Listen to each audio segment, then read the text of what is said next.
All right. I am live right now, and I've got, of course, that's when my husband walks in, right, and starts making all this noise. I've got Jason Fladlien over here on Zoom, and we're going to bring him over. Do you see me? Do you see the Jaw Shop live now? I do not know. Okay. Is Let's it see. is it going to pop up somewhere Do you or know show what? us I something? think I can tag you here. Rapid Crush. There you go. Go live with. I'm sending. So see if you get Okay, that. got it. Got it? Okay. Yep. All right. So we'll get off Zoom Live from the here. draw shop. Connecting. Oh, this is exciting. Microphone, there I am. There you are. No, we're echoing. All right. I'm going to end Zoom. Yep. All right. How do I see myself though? Because I only see you. I don't see me. Oh, yeah. Where are you? Let's see. It still says it's waiting for you. Hmm. Did you join there or just wave? I thought I joined. I don't know. Okay. Let me. Oh, yeah. Because I Stop hear. sharing video with viewers in Draw Shop. So I don't know why it says stop sharing when I'm not sharing. Oh, try stop sharing and see what happens. I did. Oh, okay. Let's Um, see here. it just gives me no option other than to leave. So you want me to leave and come back? Yeah. Go ahead, leave and come back, and I'll invite you again. All right, cool. Okay.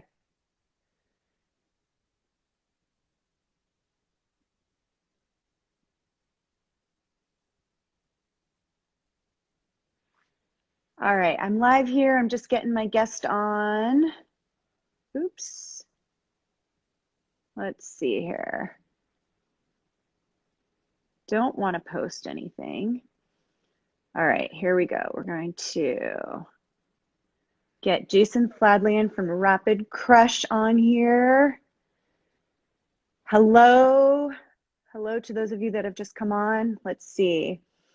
Jason should be on here. We're waiting for him. There he is. All right, now I gotta get the All right. camera. Okay, cool. All right, Am I awesome. like in the shot? Because on my end, I don't know how it looks on the customer end. You're totally in. You're totally Cool. on. All right, perfect. All right, we are doing good. I've got Jason Fladlien here. We're going live. Congratulations. This is your first Instagram live. I have no idea what I'm doing right now. Just be you. Just be awesome, Jason. So those of you that watch or listen to Backstage Business, I've had Jason on a couple times. Jason's like my favorite person to talk to about marketing, getting super clever on with campaigns, doing webinars, all the crazy cool stuff. So before we start, can you give like your elevator pitch of what you do, what problems you solve, how you solve them, and why you make people's lives better? All right, so what I do is I try to figure out all the best ways to market online. Predominantly, we use the webinar because it seems to be most effective most of the time. Problems that I solve are both digital and physical related, as we have expertise in Amazon as well as in the online space. And how I make people's lives better, I just try to make them make more money with less work and feel better about themselves in the process. Yay! I love it. I love everything that you do.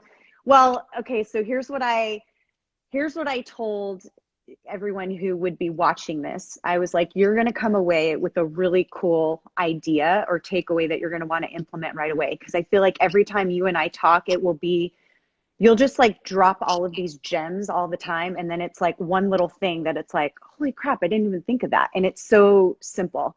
So I just feel like as we jam here and talk, that stuff's going to happen because you can't help yourself. You are right. You know me very well, Summer. That's going to be good. So tell me about your year, by the way, and what's like, did things dramatically change for you because of pandemic and the world going crazy and Twilight Zone-ish?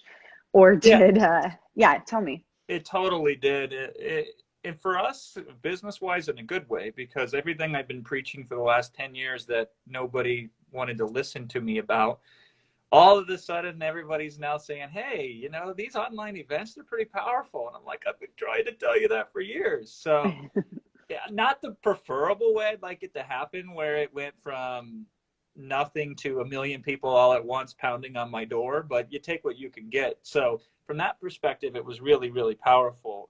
It was really funny for me too, because people would come and tell me, hey, I learned this thing. Did you know this? And I'm like, I've been trying to tell you to do this for years, but it's like when somebody's house gets broken into, that's when the neighbors finally buy their alarm system, you know? So it's been good on that end that we've been able to innovate and put things in place to help people who feel otherwise. A lot of people felt helpless. A lot of businesses felt helpless. And to help them feel less helpless was really powerful for us. So it was a very valuable year for us in terms of the impact that we had on our customer base. Also, at the same time, it's financially a pretty good year for us as well. So that's fantastic. Obviously, though, I'm glad everybody's online. I wish they would have done it more proactively than reactively, but we're helping in any way, shape, or form that we can. And it just reminds me how important it is to take care of yourself. Yeah. Because your business ain't going to work very well if you ain't working very well. So that was the big takeaway for 2020 for me, is the better I can take care of myself, the better I can take care of others. Yeah, totally. It's so true that sometimes you can hear something over and over again and know that you should be doing something differently, like taking care of yourself, or like going online more, doing things digitally, implementing new things in your business. But it's not until people are like, yeah, I'll eventually do that. I'll get to it. And it's not until catastrophe or like emergency or fire happens that people go, oh crap. Okay. Yep. Now I know why I should have been doing this. That's right. So what's been the biggest challenge for you? The biggest challenge for me is dealing with the stress of the marketplace. So people are freaked out, and they've been freaked out for quite a long time. And my goal as a marketer is to understand my audience better than they understand themselves. Can I do that? Sometimes, not usually, but if I can even come close, I'm pretty happy. And so I'm always figuring out, what do they need? What do they need that they don't even know they need? What are they struggling with that they can't articulate, so I can put it into words and motion for them? So I'm thinking in that terms. And so I'm always tapping into the psyche of the markets that I serve. And when the psyche is dark, as it has been, I'm tapping into a lot of dark energy. And so that's been very hard for me to peer into that Pandora's box and be like, oh my God, how do we manage this? And so trying to not be consumed by this overwhelming sense of dread and anxiety and stress, while still understanding the stresses and the dreads and trying to transmute them into something more empowering and positive. That's been the struggle for me. There's this concept that is called utilization. And I learned this studying hypnotists, because I'm always studying forms of communication. And the utilization means you take what you're given and utilize it to the best of your abilities. And so a lot of people think in terms of good and bad, positive and negative, plus and minus, successful, failure, rich, poor. These are binary terms, black and white, right? And I've really shifted a lot of our customers to focusing to empowering and limiting, as opposed to good or bad. Like, is this empowering you, or is this limiting you right now? And so there's a lot of emotions that are limiting people, because they get upset, they get angry, they get mad.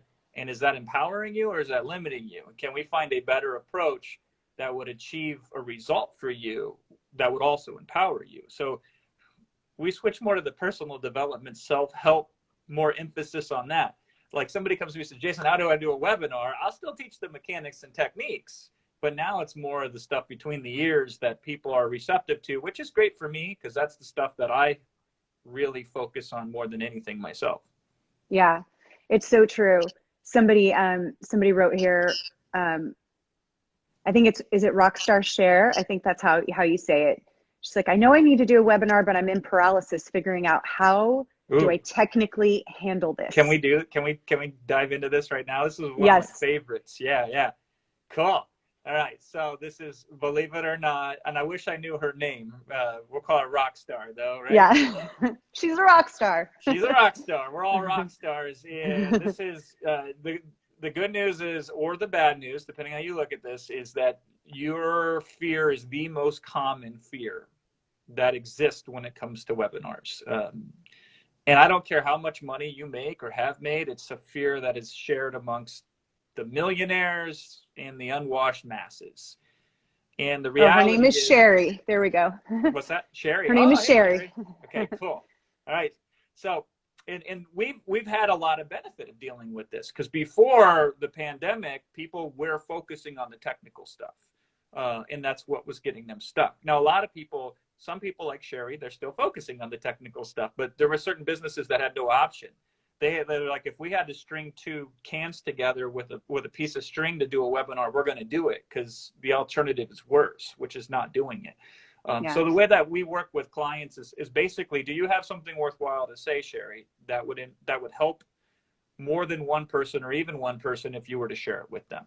That's where we start. Do you have something that would be impactful and powerful if somebody else could hear it and could receive it? And if the answer is no, well, then you don't need to do a webinar. You need to focus on getting that first. But let's just assume that the answer is yes. And if the answer is yes, the story I always give with clients is, if somebody's drowning in the ocean, you're not too concerned of whether it's a red life preserver or a blue life preserver that you throw to them. You just throw them the life preserver. But if you're too busy worrying about the mechanism that's going to save their lives, they're going to die. So at first we get in front of people, we attempt to serve, and then we make adjustments. And that's it. That's the whole plan. And so I will tell you, having consulted with Zoom right before they went public, they brought me in to train their customer base on how to do webinars. The platform initially doesn't matter. And I even told that to the Zoom clients. Anything and everything that you can do to make somebody's life a little bit better if they hear you, that is the most important thing and function of a webinar. Everything else is secondary. Technical stuff will figure itself out as you go through that. And the different ways that your customers prefer to consume your content will be self-evident. But you get none of that data, you get none of that interaction until you put yourself in front of somebody else, which is honestly the scariest thing for most people. Because what's the downside of that? I put myself in front of someone, and I do bad. I don't know, right? I guess it could happen. But what I've discovered is people are very appreciative to the person that's willing to put themselves out on the limb and be like, hey, I have a message worth sharing that might be helpful to you. And if you can focus more on that, then it seems like that the fears melt away. But if you're focusing on what you lack or what you cannot do to do a webinar, then you will not ever be able to do a webinar, which would break my heart. Because the webinar is the quickest, easiest, fastest, most efficient, most impactful thing outside of being in a room with somebody or being on a phone with somebody. It's the most useful one-to-many tool that I've discovered. And you don't have to sell on your webinars. A lot of people want to sell on their webinars because they see me sell on the webinars. That is one form of a webinar. But simply when you're starting, just working on your message, because you get real-time feedback. You see what works, what doesn't work. You see what happens when you do this, when you do that. And ultimately, a lot of marketing, Summer, is so funny. A lot of people underestimate the value of this type of marketing. But customers love to buy stuff from people that won't give up on them. All right. So let me say that again a little bit differently. Is customers will spend money with you simply if they believe that you'll continue to be there for them time and again. And so a lot of marketing, what happens is people try to make an offer or try to communicate a message. And if it doesn't go perfectly the first time that they do it, they quit. And that subtextually communicates to your audience that you're not willing to go the distance with them. Now, let's just say you're merely average or even maybe below average on your webinar communication and on your messaging and on your content, but you show up every single day.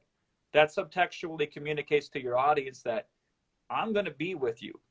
And you don't even have to be aware that that's what the communication is. But it says when everybody else gives up on you, I'm still with you.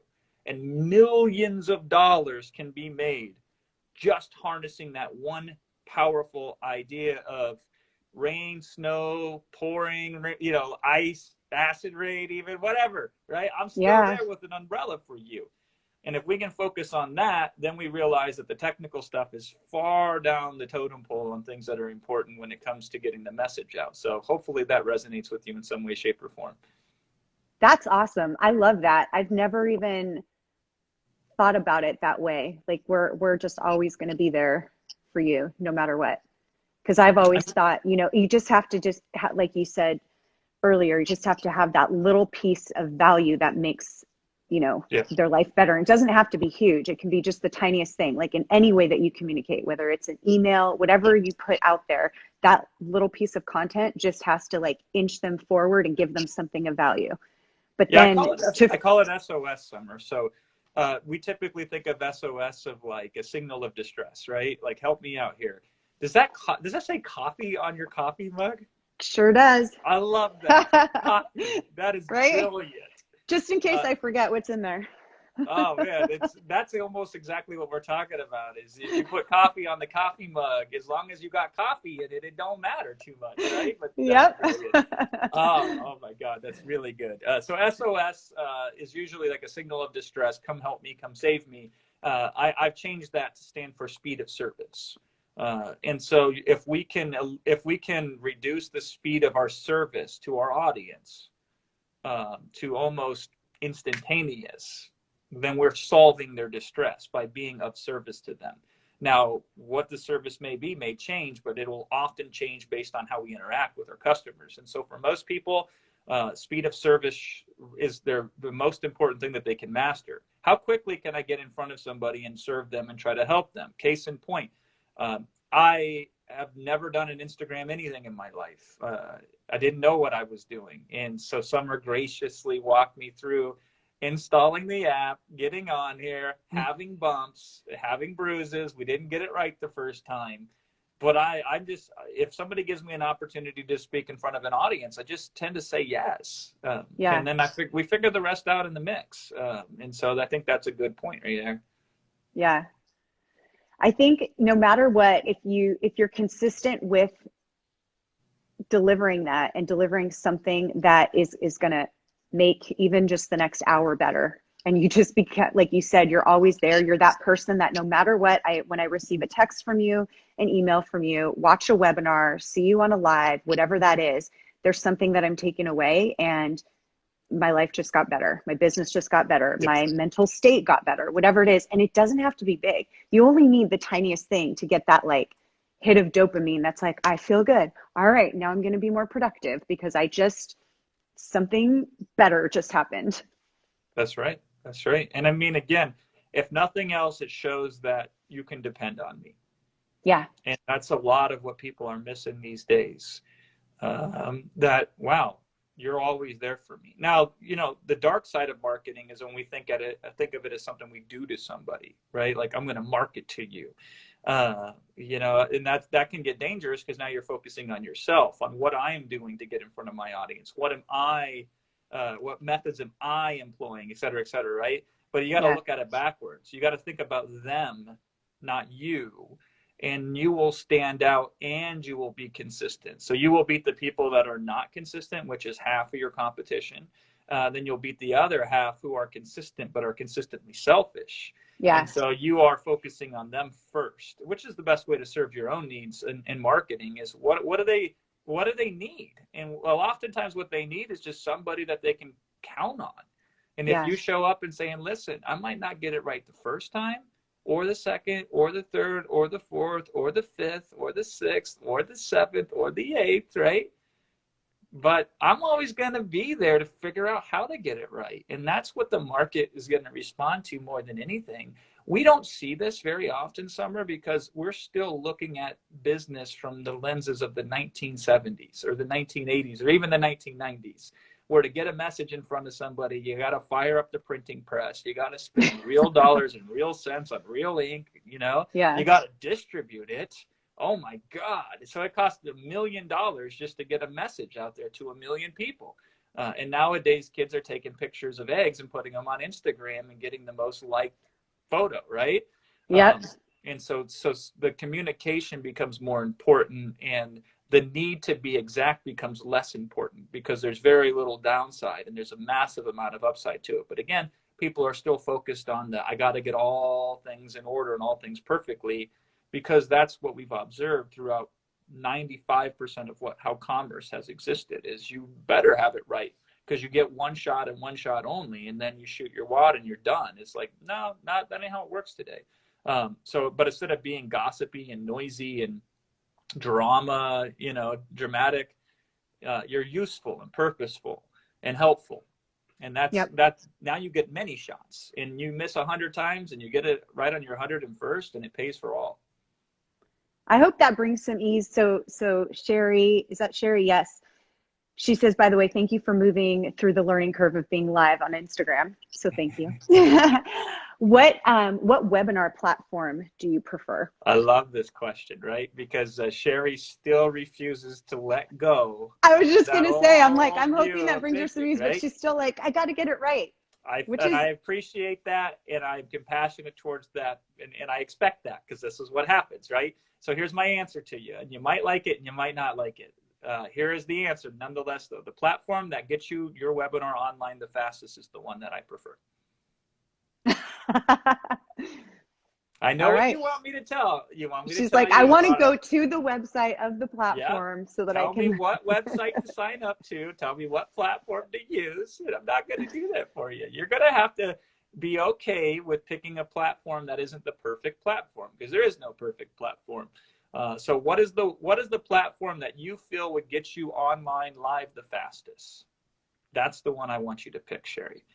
And if I could anticipate other resistance points that customers have, one of the ones is, with customers, is kind of funny, because it's like they don't bring a question, they bring a list.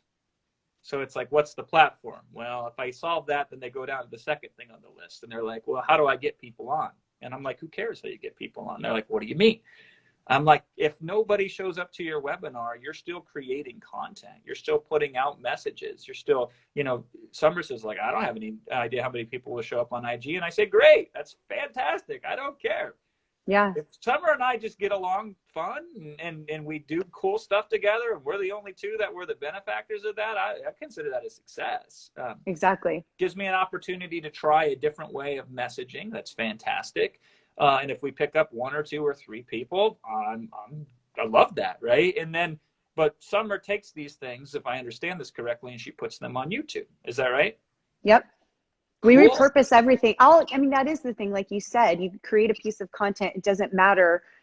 Like, was it the best? Was it the most useful? Was it how many people were there? It doesn't matter, because you can repurpose from it. And if anything, you learn how to get better at it. And I would say that for webinars, I'm nervous, whenever I do, even being a guest on a webinar, if I've done one, it's nerve wracking. But then at the same time, it's like the only way that you get better at it is to just keep doing it, because the people that you see, like you, that are seasoned and just, they do these all the time, you're Right. still going to have technical difficulties no matter how good you are. I mean, especially Absolutely. through this whole year, I have seen so many of the genius, what do you call them? Webinarists? I don't even know. I'm making that up. But like, these people that do them all the time, and you sign up for it, and I'm excited to watch them. And then it's like, oops, sorry, this happened, that happened, people got cut off. It just happens. And it's not, you're still getting the value though, and they're still learning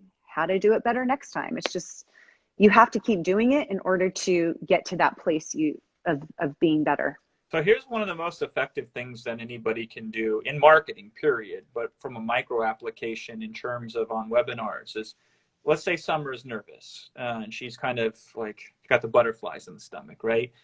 And she's on this webinar and she's starting it. The first thing she should do is to say, hey, I just want to let you know I'm really nervous right now. And I'm kind of scared because this is not me in my comfort zone. This is me out of my comfort zone right now. But the reason why I'm risking my own uncomfortableness is because what I have to share with you today, I think, is important. So I'm willing to get out of my own way to get this message to you. And what do you suppose happens to an audience when you communicate that way? First of all, just showing that vulnerability connects you with them, because all of a sudden they're like, oh, I'm talking to a human being right now. Yep. Not just somebody who's got something rehearsed and is just trying to sell me at the end. It's all about, people crave connection right now, and feeling like like you said, that's probably the first step of feeling like somebody's always going to be there for you because they care.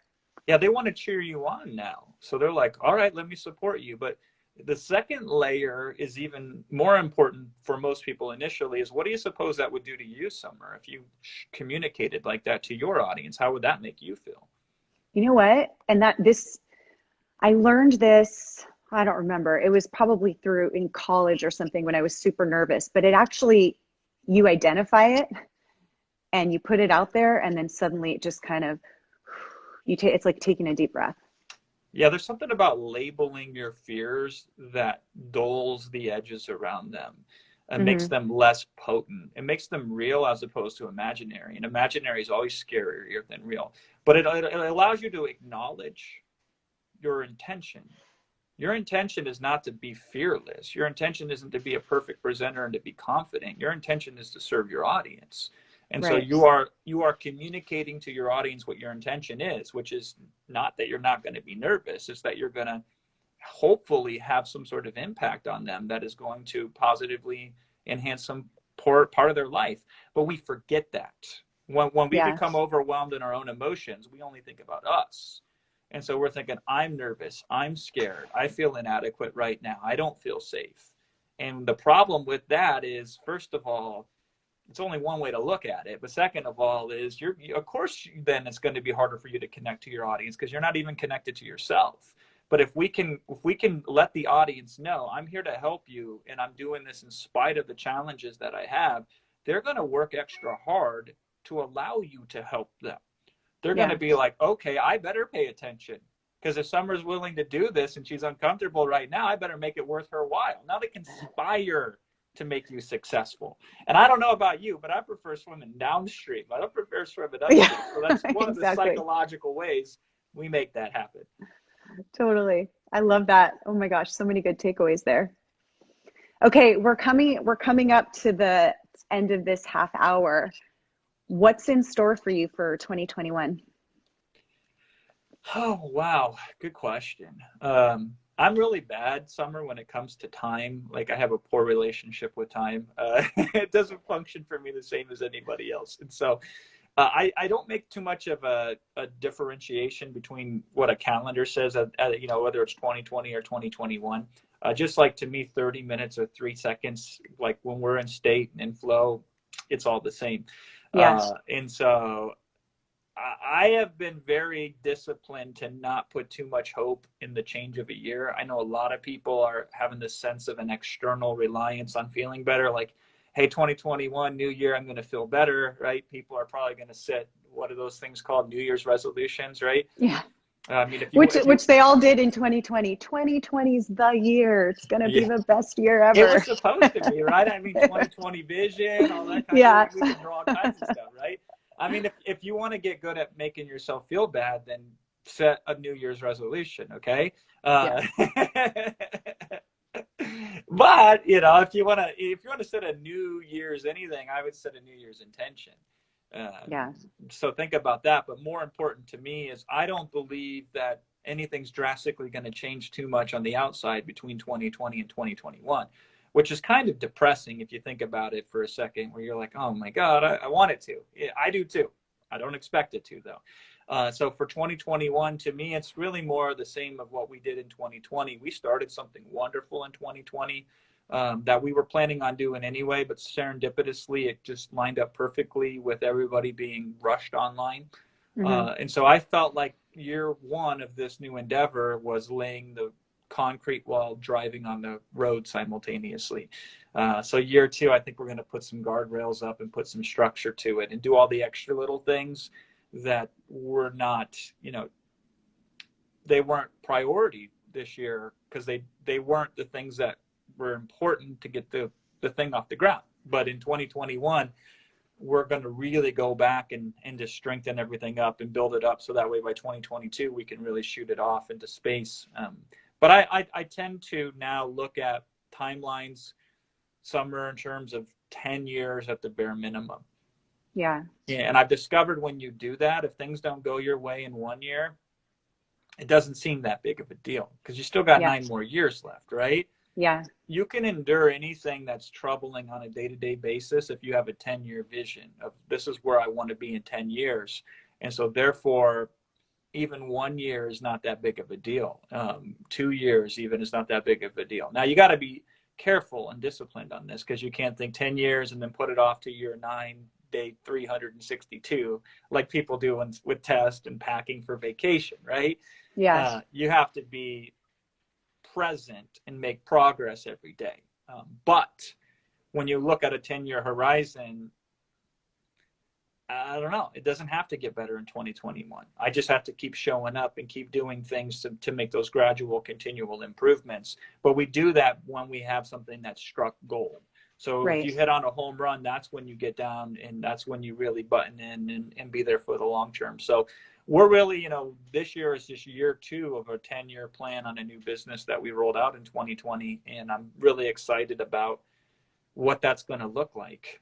So who knows though? I don't know, but I'm willing to find out. And let me speak on that real quickly too, Summer. I believe curiosity is one of the most powerful states that we can adapt right now as a species in business and in life. People are so focused on results. Like, did it work? Did it not work? You know, did I make this amount of money? Did I get this many followers, et cetera, right? And I'm focusing more on states, internal states. When people look at it like, did I succeed or fail? They limit themselves to, if I say, what did I learn? Then it's not a success or failure. It's, okay, let me investigate what I learned, which will make me feel better. So it's a curious state of being. And so for me to be very curious as to what 2021 is going to happen, good or bad, allows me to feel good and observant and not get caught up in the maelstrom, so to speak, right? And so I think for a lot of people in business, the number one thing that I teach clients these days is learn to be curious. And if you have problems with this, study children, because they are the best at it. Yeah, be it's so more true. childlike, right? And so just be curious. I'm going to try this webinar and let's find out what's going to happen, right? And boy, if I fail, it'll be interesting to see in what beautiful, unique ways I can fail. There is no failure, by the way, but the fact is let's just see what happens. We do have one thing going for us, which is this instantaneous feedback. At no point in time in history can we pop on with Sherry, somebody I've never met before in my life, a conversation with her instantaneously while Summer sips from a coffee mug that has coffee on it, right? Yes, That's exactly. real-time feedback right there. So good. So she said, agree, curiosity rules the new world of the pivot economy. Love it. Yeah. And I just, when I'm in a state of curiosity, I always feel good. And that's really exciting to me. Like, what's going to happen? Let's find out. And not what's going to happen because I need to make this work, because that's not a fun state for me to be in. That's not real curiosity. That's still focused on the results.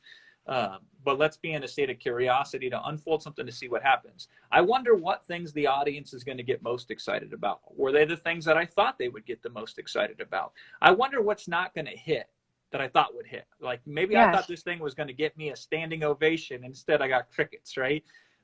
Interesting. Okay. I wonder why that is. That's fascinating to me. Let me figure that out. You know, all that kind of stuff. I wonder what's going to happen when we get on this IG today.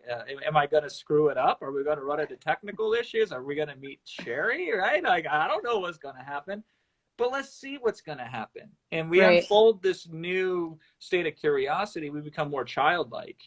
And I think we're missing that right now. Even the children don't get to be children these days. But I know. The world would be better if we approached everything with more childlike curiosity. And so 2021. That's a good word for the year. You know, some people come up, what's your word for the year? What's your thing? It's a good one. Curiosity? Curiosity. Yeah. So here's what I would do, Summer. Now I'm going to do this. I would recommend other people consider this. So I go to this website called Power Thesaurus when I write for everything. But anytime I come up on a word, I look it up at Power Thesaurus and find out multiple different ways to say. Typing this in right now and saying Ooh, this is good. Yeah. So what are all the different ways that I can be curious? I'm curious now about curiosity. Isn't that fascinating, right? So am I curious or am I inquisitive? Wait, .org or .com? I have no idea. It's always just, it auto-fills in the blanks for me, right? Because there's two different ones. Okay. Probably, I don't know. Try them both and let's see what happens, right? So that's curiosity for you. But yeah. Got it. So what are some of the ways that we can say curious without saying the word curious? Yeah. Do you have any? Okay, let's see. Peculiar. Ooh, peculiar. I like that, right? Strange. Strange, interesting. Unusual. Unusual. What's unusual right now in a good way, right? Yeah, yeah. So Inquisitive. I would go through that list and I would try to find the ones that have a more um what's the word? Something that makes me Oh, feel good when I yes. hear it. Because like strange doesn't give me that resonance of like it makes me feel good so much. It's okay. It's a neutral term. But like inquisitive gets me excited. Curious gets me excited. And you know, wonder gets me interested. You know, so I love to figure out all the different ways that I could describe something. Because if you ask somebody uh, like what do you want, and they say happiness, to me that's boring because it's cliched. What does happiness mean anymore? It's just an overused word. And so what's the difference between, say, happiness and, let me think of a different word that would be, there's a word I love to use all the time, and it's funny that I'm drawing a blank on it now. um, it's funny how hard it is to describe alternative words for happiness, at least for me right now. That's very curious. But I practice all these different ways that I can describe happiness. I'm just looking for that one word that I just love to utilize that somehow is eluding me right now. But, you know, joy. What's the difference between happiness and joy? Interesting. And it's different for me than it would be for you, but it gives me texture in my life. Yeah. I can now look at happiness through different perspectives and different lenses. And so, you know, exquisiteness, for whatever reason, grace, like what's the difference between being in grace and being happy? I don't know. And so that curiosity, this overarching theme of my life right now, allows me to be curious about all kinds of stuff, such as just like, if what's the difference between happiness and joy? Do I prefer one or another?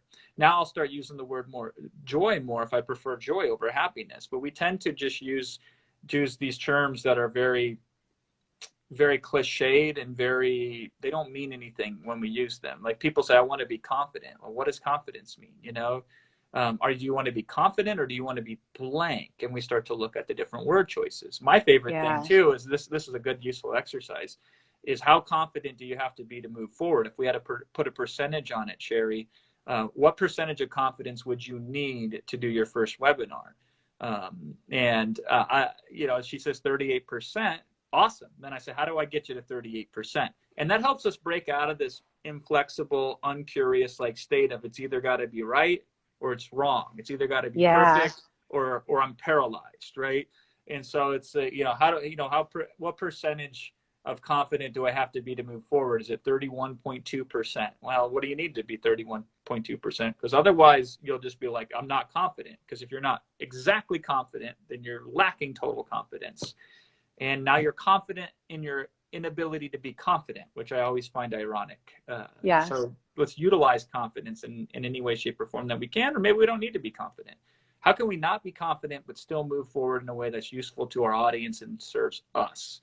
And those are the lessons that the curiosity has brought out of me in 2020 that I'm going to sharpen like a razor to cut into the packaging of 2021 and seeing what's inside the box. I love that so much. So, so good. And I know I put in the website for some of you who have asked the Power Thesaurus. I'm also going to put in your website. Your company is Rapid Crush, rapidcrush.com, correct? Yep, that's right. Some of you asked that as well. I'm going to put that here in the comments.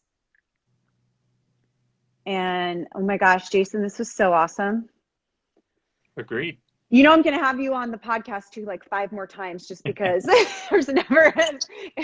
I got a weak spot for podcasts. I'm telling you, it's like you're always just dropping all these things that like you walk away and you're like, oh, that's so good. Even if you're just walking away with be curious, if you're just walking away with, you know, make your customers feel like you're always going to be there for them. If you're just walking away with, give them just a little, you know, tell them that you're sharing your value and you're willing to get so uncomfortable on this webinar right now because you need to share this with them. Like all those things are so, so good. Thank you. Thank you so much. You are welcome. And we'll have this up on YouTube as well. And you've been amazing. Thank you to our comments, people watching, and Jason, have an amazing holiday. Get through it. All right, we'll talk soon. Bye.